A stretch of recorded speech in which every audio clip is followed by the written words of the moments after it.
Hey guys, and welcome back for a quick video. Today I just wanted to show you guys how to install font on your computer. So if you're working with Word or Photoshop and you want some fancy new fonts, I'm just going to show you quickly how to install it on your Windows computer. So the first thing you're going to do is you're going to go to a website. I like dafont.com.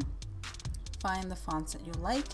A lot of them are free and some you might have to pay for, or you can be nice and donate to the maker, which is always a nice thing to do for them since they took the time to make the fonts. Choose the one that you want and then you will click the download button, and then you will open it up in your computer. Find the file,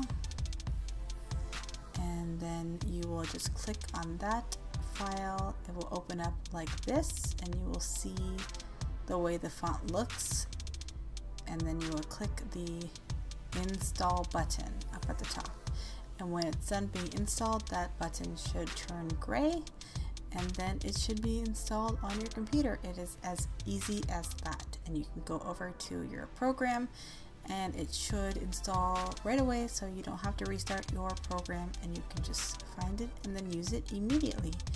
I just put up a blog post for lots of chalkboard fonts, so if you're interested in any of those fonts, I'll leave those links down below. I made a big blog post with all the different fonts and everything, mainly for my reference, so I just figured I would share with my viewers if you guys are interested in making these fun chalkboard DIYs for your little ones. So thanks so much for watching, and I'll see you guys in my next video. Bye guys.